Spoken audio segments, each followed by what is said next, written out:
है। अध्यक्ष माननीय प्रधानमंत्री होते हैं और 9 सदस्य भी होते हैं और एक उपाध्यक्ष भी होते हैं, और जिसमें उपाध्यक्ष का कैबिनेट मंत्री का दर्जा प्राप्त होता है और जो 9 सदस्य अन्य होते हैं उनका राज्य मंत्री के बराबर दर्जा प्राप्त होता है। अब इनको काम करना चाहिए। मुझे लगता है कि माननीय सदस्य को न पद दे करके मंत्री जी लोगों को पद दिया गया है, तो खाली कहाँ हैं? वो तो अपने काम में बिजी रहते हैं।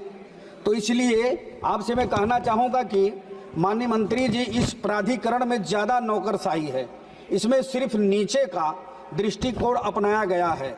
इस वजह से निर्णय लेने का काम केंद्र में होता है और स्थानीय अधिकारियों को नज़रअंदाज कर दिया जाता है। इससे आपदाओं के दौरान प्रतिक्रिया देरी से होता है।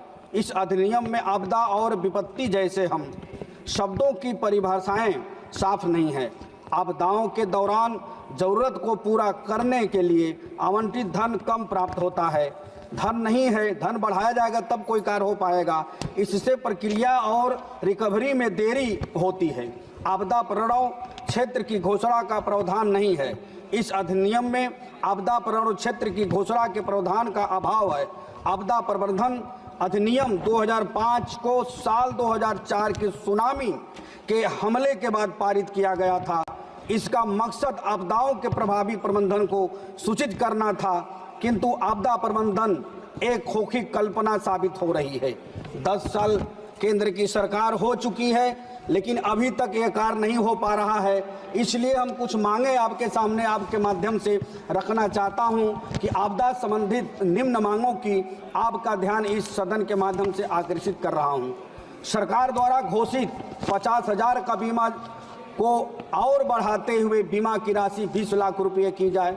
सभी आपदा मित्र एवं आपदा सखी को राज्य आपदा प्रबंधन प्राधिकरण का कर्मचारी घोषित किया जाए।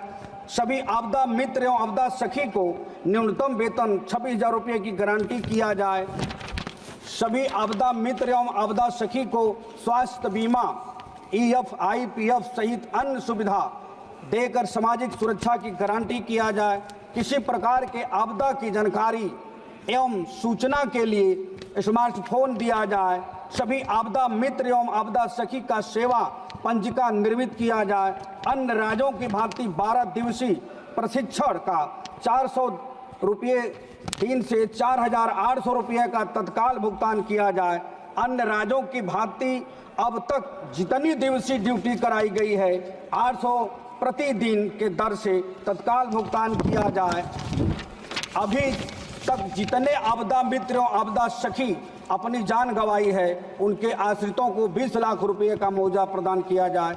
अभी तक जान गंवाने वाले आपदा मित्र एवं आपदा सखी को शहीद का दर्जा देकर सम्मानित किया जाए। सरकार द्वारा प्रशिक्षित आपदा मित्र एवं आपदा सखी को प्रशिक्षण के उपरांत 15,000 माह बेरोजगारी भत्ता दिया जाए।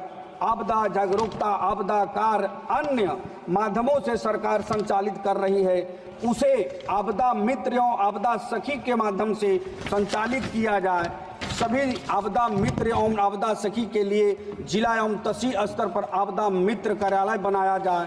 किसी प्रकार के आपदा में फंसे व्यक्ति को सुरक्षित निकालने के लिए तहसील स्तर पर आवश्यक सामग्री उपलब्ध कराई जाए एवं समय समय पर प्रशिक्षित किया जाए। अभी तक 5 लाख के बीमा स्लिप को जो आपदा मित्र व आपदा सखी पाने से वंचित रह गई है, कृपया उन आपदा मित्र व आपदा सखी को 5 लाख की बीमा स्लिप तत्काल दिया जाए। और हमने लिखा था, अब आपके माध्यम से मैं कहना चाहूँगा कि आपदा प्रबंधन संशोधन विधेयक सुधारना पड़ेगा।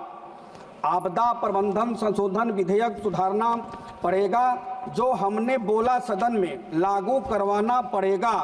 जरा भी प्रधानमंत्री जी, गृह मंत्री जी सुन लेंगे तो लोगों को विश्वास दिलाना पड़ेगा, लोगों को विश्वास दिलाना पड़ेगा। थोड़ा और